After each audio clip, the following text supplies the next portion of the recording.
Actually देखा जाए तो ये अंदरूनी रूप से इनकी आपस में एसबीआई और बीजेपी सरकार वो ये मतलब सीक्रेट रखना चाहते हैं। जिस तरह से इनका जो पीएम केयर फंड था ना, उसके अंदर मोदी जी कहते थे हम नहीं बताएंगे कि हमारे पास कितना रुपया आया और हमने क्या किया।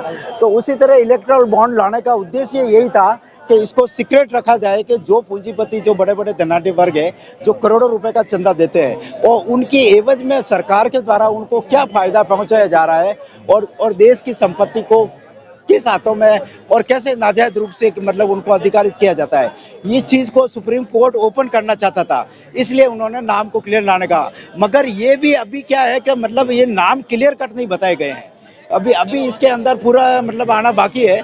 मगर जैसा अगर क्लियर नाम सामने आएंगे तब ये भ्रष्टाचार की असली पोल खुलेगी कि वाकई में जो करोड़ों का चंदा देने वाली पार्टी कौन है और उनको सरकार ने उनको किस तरह से उनको फायदा पहुंचाया। बाकी ये सुप्रीम कोर्ट के सख्त आदेश के बाद हाँ। एक दिन के भीतर ही जो supreme state bank of India जो है डाटा दे देती है, जो 15 तारीख तक जो है चुनाव आयोग जो है अपने वेबसाइट पे वो पब्लिश कर देगी, पब्लिश करेगा। लेकिन क्या वजह थी कि 150 दिन चाहिए था पहले? किसको बचाना चाह रही थी? नहीं, ये बीजेपी को बचाना चाह रही थी। ये तो जनता क्लियर कट समझ रही है, ये सबके सामने। चुनाव आयोग भी क्या है, बीजेपी को पूरी तरह से बचाना चाहेगा। अभी तक तो खेल और होना बाकी है।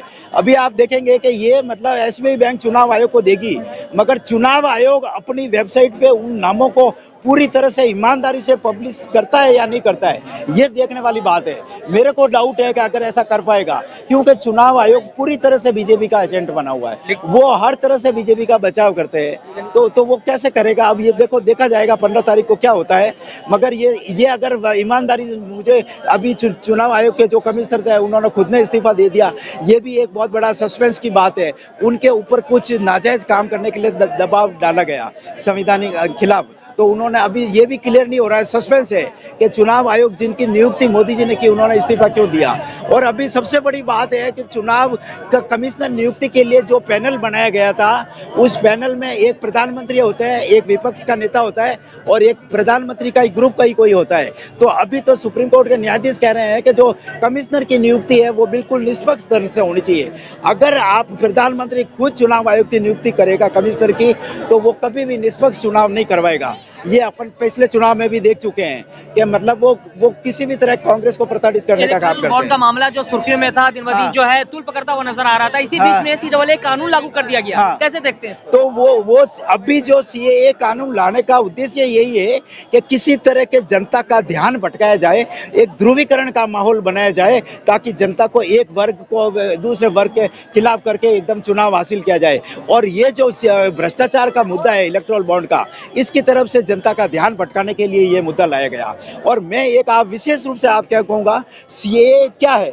सीएए मतलब आप मुस्लिम देशों में जो हिंदू है उनको ऊपर आप ध्यान जा रहे हैं, उनको हम यहाँ अपने देश में लाके उनको हक देंगे, रोजगार देंगे। और सीएए तो सबसे ज्यादा, सीएए से ज्यादा और जरूरी था कि जनता में जनसंख्या नियंत्रण कानून लाना बहुत आवश्यक था। ये देश के हित में। आज देश की 145 करोड़ से ऊपर जनसंख्या हो रही है, जनता को मूलभूत अधिकार नहीं मिल रहे। आज 80 करोड़ लोग आज मतलब इतने भूखमरी से मोहताज है। ग्लोबल हंगर इंडेक्स में 122वें स्थान पर भारत हो गया। 45 साल में सबसे ज्यादा बेरोजगारी है। 205 लाख करोड़ का कर्जा हो गया। आज देश बड़ी विकट स्थिति में गुजर रहा है। आर्थिक स्थिति पूरी तरह से कंगाल हो रही है। आज डॉलर की रेट जो 62 रुपए थी 2014 में, आज 90 के लगभग आ गई। तो कहने का मतलब जब देश ऐसी विकट स्थिति में है तो आपको जनसंख्या का नियंत्रण करना चाहिए था। तो आप जनसंख्या नियंत्रण करने की बजाय बाहर के नागरिकों को अपने देश में लाना चाहते हो। तो आप क्या चाहते हो, देश को धर्मशाला बनाना चाहते हो? आप आपके पास फिर से आएंगे, क्या लगता है जो सीएए कानून जो लागू कर दिया गया है, लागू करने के लिए कहा गया, नोटिफिकेशन जारी हुआ है, इससे आप क्या लगता है, खुश है या वो सही है या गलत? बिल्कुल सही है। क्यों लगता है आपको सही है? जो बाहर से आए हुए नागरिक हैं उनको नागरिकता मिलेगी और उनका जो अधिकार है यहाँ पे, जैसे नगर पालिका का है या कुछ भी है, उनको उसकी सुविधा मिलेगी। और उनको क्या है, काफ़ी टाइम से है उनको, और जैसे प्लाट है, जो आवास योजना है, जो योजनाएं चलाई है मोदी जी ने, तो उनको वो सुविधाएं मिलेंगी। जवाब दे। जो यहाँ के मूलभूत नागरिक है, जो बरसों से रह रहे हैं, जो यहाँ की 140 करोड़ की जनसंख्या है, उनको आप मूलभूत सुविधाएं नहीं दे पाए, उनको शिक्षा, स्वास्थ्य, रोजगार नहीं दे पाए। आज भूखमरी के लोग भूखमरी पे कंगाल हो रहे हैं। 80 करोड़ लोगों की देश में ये स्थिति है कि आप 5 किलो राशन दे रहे हैं। ऐसी स्थिति होने के बावजूद भी और ये नहीं है कि अपने भारत में ही, अपने ही देश में लोगों को प्रताड़ित किया जा रहा है। वहां पर मोदी जी का ध्यान नहीं है। ध्यान कहाँ जा रहा है? मुस्लिम देशों में जहाँ प्रताड़ित किया जा रहा है। यूपी में आपका ध्यान क्यों नहीं जा रहा? हाथरस के अंदर एक दलित महिला को गैंग रेप करके जिंदा जला दिया जाता है, वहां पर आपका ध्यान नहीं जाता है। मणिपुर के अंदर वहां पर मतलब दो समुदाय में आपस में मतलब इतना दंगा होता है, महिलाओं को नग्न करके खुलेआम सड़कों पे घुमाया जाता है। इतनी विभत्स घटना, वहां पर आपका ध्यान नहीं जाता है। आपका ध्यान मुस्लिम कंट्री में क्यों जा रहा है? अपने देश में जो हो रहा है उनको तो पहले न्याय दो।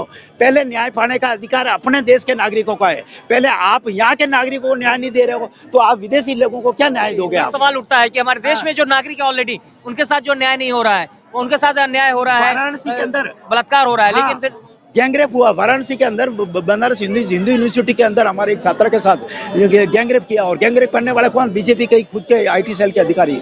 उनको पुलिस ने 5 दिन में खुलासा कर दिया, मगर 2 महीने तक उनको गिरफ्तार नहीं किया गया। क्यों नहीं किया गया? क्योंकि मतलब ये इतना NCR के आंकड़े मेरे नहीं है। यूपी में सबसे ज्यादा क्राइम अभी बढ़ रहा है। ये वहां पर कौन सी है? डबल इंजन की सरकार है। तो ये जब आप देश में कंट्रोल नहीं कर पा रहे हैं तो आप विदेशों को, नागरिकों को क्यों लाना चाहते हो भारत में? देखो, कांग्रेस 60-70 साल से राज कर रही थी। अब जो उन्होंने भ्रष्टाचार फैलाया था, अब वो एक टाइम में, एक समय में तो खत्म नहीं हो सकता, उसको भी टाइम लगेगा। अभी जो सिस्टम है उसको सही करने में थोड़ा सा टाइम लग रहा है और ये धीरे धीरे हो जाएगा। यानी कि विकास जो है अभी 10 साल में ही हुआ है, इससे पहले कुछ विकास नहीं हुआ। कुछ नहीं, मतलब ही नहीं है। यूपी के अंदर देख लो, सड़कें टूटी पड़ी थी, बसें टूटी पड़ी थी, कोई आपकी बस चौधर चला रहे थे, अधिकार था उनका। आपके जो गैंग बना रखे थे वो धीरे धीरे उन्होंने खत्म किया है योगी सरकार ने। बोले जो नहीं विकास हुआ 10 साल में ही हुआ है, इससे इससे पहले कोई विकास नहीं था। उससे पहले विकास नहीं था। आज जिस समय डॉलर की रेट 62 रुपए थी उस और अभी 90 रुपए हो गई। जब किसी भी देश के विकास का पैरामीटर्स क्या होता है, मापदंड, उस देश की करेंसी इंटरनेशनल मार्केट में कितना वजन रखती है, ये चीज होता है विकास। जब अपना रुपया जो 62 था वो 90 पे आ गया तो विकास कैसे? ये तो पतन हुआ ना। जब अपना देश पे ऊपर, देश पे जो कर्जा 55 लाख करोड़ था, आज 205 लाख करोड़ रुपए हो गया। ये मैं नहीं कह रहा हूँ, जो इंटरनेशनल संस्था है IMF, उसकी रिपोर्ट है कि भारत की स्थिति बहुत विस्फोटक है। अगर यहाँ से मतलब ये जो इम्पोर्ट ज्यादा नहीं हुआ एक्सपोर्ट से, तो स्थिति और बिगड़ने वाली है। ये IMF ने चेतावनी दी है। 205 लाख करोड़ का खर्चा हो गया। जो बेरोजगारी का स्तर 45 साल में सबसे ज्यादा हो गया। 80 करोड़ लोगों को आप 5 किलो राशन के लिए आप तरसा रहे हो। जब ऐसी, और ग्लोबल हंगर इंडेक्स में जो भारत का 56वां नंबर था वो 122वें नंबर पे आज आ गया। जब ऐसी विस्फोटक स्थिति है फिर भी आप कह रहे हो विकास हो रहा है। अरे विकास, आपके झूठे आंकड़े देने से विकास नहीं माना जाएगा। विकास देश में आज नागरिकों की स्थिति खुशहाल स्थिति नहीं है। लोग कह रहे हैं ये अच्छे दिन नहीं है। अच्छे दिन अगर उस समय थी, आपने कहा था जब कि मैं 100 दिन में महंगाई कम करूंगा, 100 दिन में महंगाई कम कर दूंगा। महंगाई कम नहीं की आपने, 3 गुना बढ़ा दी। जो 400 रुपए का सिलेंडर था, गरीब आदमी को क्या चाहिए? आज खाने को रोटी, कपड़ा, मकान चाहिए। जब आपने गरीब आदमी की जो मूलभूत आवश्यकता है उसके मुंह से वही आपने छीन ली। आज एक आम आदमी जो पहले 12,000 कमाता था वो भी शांति से रह पाता है। आज 20,000 कमा के भी उसके ऊपर कर्जा हो रहा है। वो इतनी ज्यादा महंगाई में आदमी सर्वाइव नहीं कर पा रहा है। कहने का मतलब, आपने उज्ज्वला के नाम पे आप लोगों के कह रहे हो हमने फ्री सिलेंडर दे दिए। अरे एक बार सिलेंडर फ्री देने से क्या हुआ? दूसरी बार वो भरवा ही नहीं पा रहा है। जिनके घर में सिलेंडर है वो खुद लकड़ियों पे खाना बना रहे हैं। एक नहीं, ऐसे 20-20 परिवार बता दूं, उनको कह रहे हो भाई आपको उज्ज्वला में सिलेंडर मिल गया, फिर आप लकड़ी पे क्यों बना रहे हो? कि क्या कर रहे हैं? 1100 रुपया हमारे पास नहीं है भरवाने के लिए, हम तो लकड़ी पे ही बनाएंगे। इनका जवाब दीजिए। 10 साल पहले जो 55 लाख करोड़ कर्जा था, आज जो है 205 लाख करोड़ कर्जा हो गया है। भुखमरी बढ़ती जा रही है, फिर भी कहा जा रहा है कि विकास ही विकास हो रहा है। विकास तो देखो, आप घूमो कहीं जाओ, आपको फिर पता लगेगा। जहाँ पे मान लो उन्होंने सिलेंडर दिए हैं वहाँ रोजगार एक बार नहीं है।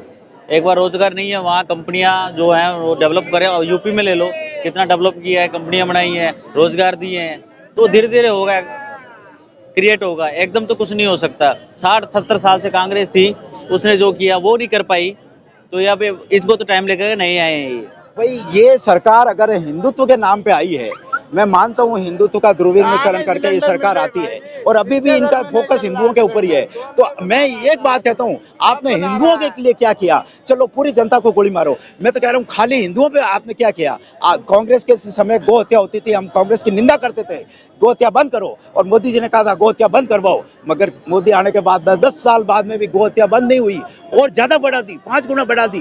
बीफ एक्सपोर्ट में भारत अभी ब्राजील के साथ फर्स्ट नंबर पर है बीफ एक्सपोर्ट में, जबकि पहले भारत 5वें नंबर पे था। आपने इतनी ज्यादा गौ हत्या 5 गुना बढ़वा दी, फिर आप हिंदुओं के लिए क्या किया?